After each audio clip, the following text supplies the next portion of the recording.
Assalamualaikum warahmatullahi wabarakatuh. Naratif sejarah, membongkar pembohongan asal-usul Aceh. Sudah terlalu lama sejarah Aceh dipesongkan oleh naratif Indonesia yang ingin menjadikan Aceh sebagai percampuran budaya Arab, Cina, Eropa, dan India, seolah-olah Aceh tidak punya identiti sendiri.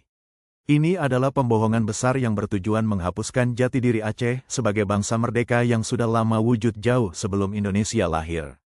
Kebenarannya adalah seperti berikut. Aceh bukan hasil campuran budaya, tetapi sebuah kerajaan berdaulat yang kuat.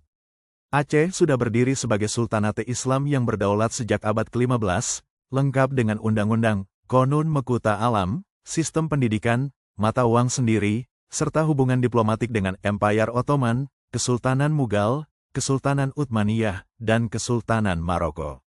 Hubungan dengan bangsa lain adalah diplomatik dan strategik, bukan pengaruh budaya yang mencairkan jati diri. Orang Arab, Cina, Eropa, dan India datang ke Aceh sebagai tetamu dan pedagang, bukan penjajah atau pembentuk identiti. Semua budaya asing ditapis melalui sistem hukum dan adat Aceh yang kukuh. Aceh mempunyai tamadun sendiri, kitab hukum sendiri, Qonun Mekuta Alam, bahasa dan tulisan sendiri, Jawi, Aceh, dan Arab Melayu. Teknologi sendiri, meriam, kapal layar, sistem pertanian air terancang. Kesusastraan sendiri, hikayat Aceh, syair-syair kesultanan. Indonesia menyebarkan naratif kononnya Aceh hanyalah campuran untuk mengaburkan fakta bahwa Aceh pernah menjadi kuasa besar di Asia Tenggara. Ini adalah usaha penjajahan psikologi, menjadikan Aceh seolah-olah tidak sah sebagai negara merdeka karena hanyalah hasil campuran. Aceh adalah sebuah bangsa yang unik, bangsa asli, bumi putera sejati tanah Aceh. Kini mereka juga mencoba mengaitkan asal-usul Aceh dengan Champa, seolah-olah Champa lebih tua dan Aceh hanya warisan daripadanya. Ini juga satu bentuk pembohongan sejarah. Kemungkinan besar, sebaliknya yang benar, Champa yang menerima pengaruh bahasa, budaya, dan nilai dari Aceh, bukan sebaliknya. Menurut kakek kami dan cerita turun-temurun, orang Aceh adalah bangsa yang berhati mulia dan sangat bertamadun bahkan sebelum kedatangan Islam.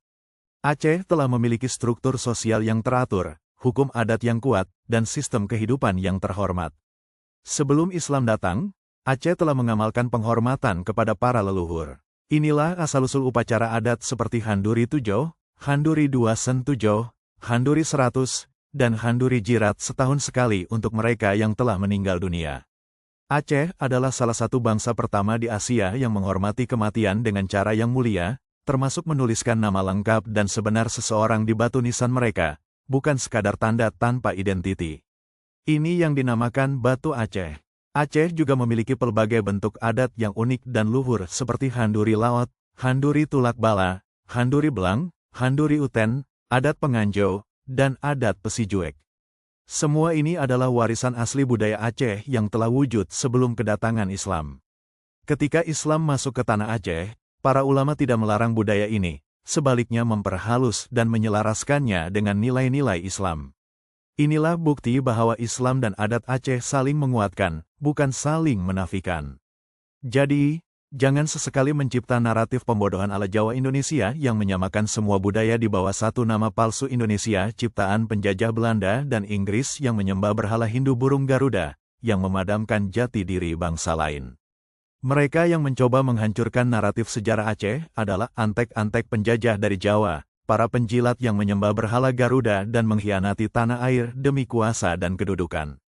Kesimpulan, Aceh bukanlah produk Arab, Cina, Eropa, atau India. Aceh adalah Aceh, sebuah bangsa merdeka, berdaulat, dan beridentiti jelas, yang telah dijajah dan dipadamkan oleh Indonesia atas nama persatuan palsu. Sudah tiba masa untuk mengembalikan kebenaran sejarah. Bangkitkan naratif sebenar. Tulis semula sejarah Aceh yang agung. Jangan biarkan pembohongan terus diwariskan kepada anak cucu kita. Assalamualaikum warahmatullahi wabarakatuh.